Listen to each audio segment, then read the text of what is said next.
Hey guys, what's going on? We're live again, and I got a really good topic as always. This one's about when to say no to customers. We want your life to be as easy as possible, so there's going to be times when you've got to turn customers away. Some of those ways are when a customer is being difficult. Sometimes you'll find a customer that isn't very pleasant. Maybe they could be demanding. Maybe they're asking for things that usually aren't within the scope of what you do. And especially if they're being rude. If they're being rude, they're not being polite, they're being demanding. You gotta weigh the situation. Is it really worth going through the headache and the hassle of trying to please one customer that's really not respecting you? If they're being rude and demanding, it's best to tell them that you're not a good fit, that you probably can't help them with this project. Hey, C. Brown, Manners, how's it going, guys? Yeah, what's up, Flower Club? If a customer is just being rude or being demanding, it's okay to tell them that you can't help them. Hey, Quan, how's it going? Hey, guys. Another time to turn them away is if they are low ballers.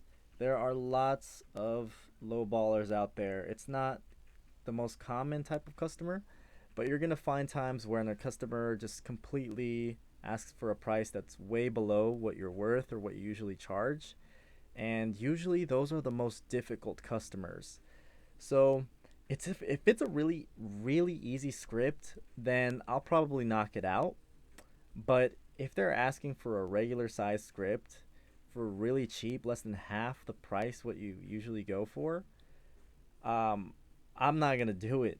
The problem with accepting lowballs is that customers realize that they don't have to pay full price, and in the future they won't pay full price. So if they keep coming back, you're gonna have to keep doing a lot of work for not very much money. And again, these guys are picky. They're gonna ask for multiple revisions. They're gonna keep asking for changes, and they're just gonna be a hassle. So if they're not if they're lowballing you, turn them away. Tell them, I can't really go that low. I think this is a fair price. Hey Patricia, hey Manil Perez, how's it going, guys? Um, I think it's fine if you want to negotiate. I negotiate all the time. You just gotta have a limit. You I wouldn't say go less than half of what you usually charge, but you can negotiate if they ask for a discount or if they ask for a little bit less. That's fine. Uh, Moni, hey guys, if they really want to support you, they should pay full price. Yeah, and absolutely, most people will be happy to pay full price. There's gonna be some situations that are totally understandable on big projects where people will tell you what their budgets are, and they'll say, my budget was maybe like 90% or 80% of what you were asking. And if that's the case, that's fine. It's no big deal. But it's those people that ask for almost nothing. So turn those away. Another time to say no to customers is going to be, let's see, they're demanding, they're rude, um, they lowball you. Another one is when they start to get uh, when you're not a good fit, when they have a project that they're looking for something very specific, and you know that it's just not meant for you. A good situation might be a good example is when they have a script that has words in a different language, and you are not confident that you can pronounce them correctly. I've taken on projects from other countries where they have foreign words and I just can't pronounce them perfectly. For example, German. I get German scripts that are in English, but they have German words. And so I'll send them the first take. They'll ask for a revision because I didn't pronounce it right. And they'll send me audio examples. That's usually what they'll do is they'll send examples. And so I try to copy the examples, but it's just difficult if you're not a native speaker. It's just best to stay away because then you go back and forth and you end up doing so many different takes, and it ends up not being worth it sometimes. So it's better to just see look at the script, look at the requirements. If there's something you're not comfortable with or you're not very experienced with, let them know up front. First and foremost, tell them, hey, I'm not a native German speaker in my example. Um, just so you know, I am happy to take this on, but it's not going to be a native pronunciation. If that's okay with you, let's go forward with it. You can even send them a sample. That's what I'll do sometimes. So in that example, I would send them an example of me saying the words, and if they're cool with it, then that's fine. But if it's if you're not comfortable with it, you don't have to take it on, and you can tell them no. You can politely tell them that you want to make sure that they get exactly what they're looking for, and that you're probably not going to be able to do that for them. But if there isn't, another script in the future to let you know. Hey, Fried French, Flower Club. I imagine there's a great amount of work for Spanish voiceover. What's a beat venue to get those jobs? There's a lot of great venues to get those jobs. I get this question a lot.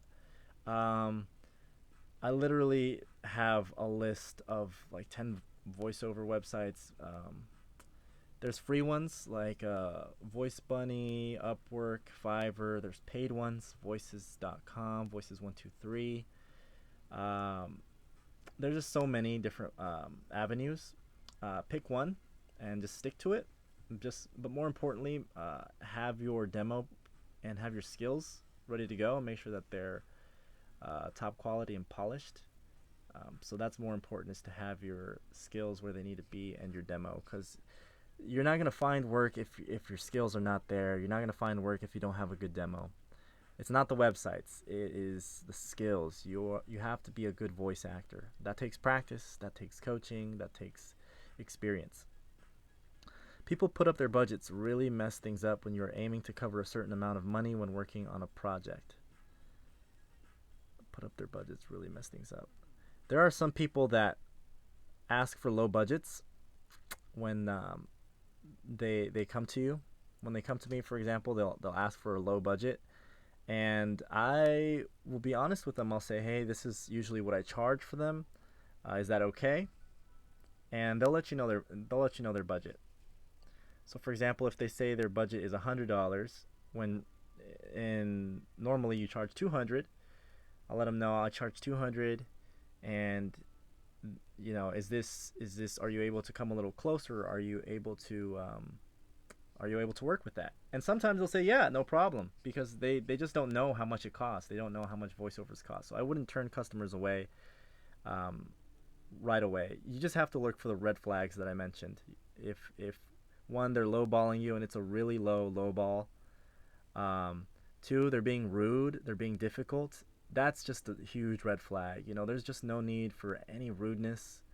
Um, if that starts to happen, don't take on the project, because they're gonna be a pain. If they're rude to you up front, it's gonna be a hassle, and they can leave you a bad review, which is just gonna hurt your business overall. So um, no rudeness, no lowballing, and if you're not a good fit for the project. So if there's some weird words, difficult languages, if there's um, anything you don't feel comfortable doing, maybe your voice isn't the right fit, just be upfront, be honest. You don't have to take on every project. If they're looking for I had somebody looking for like a really deep Morgan Freeman voice, and I'm not that guy.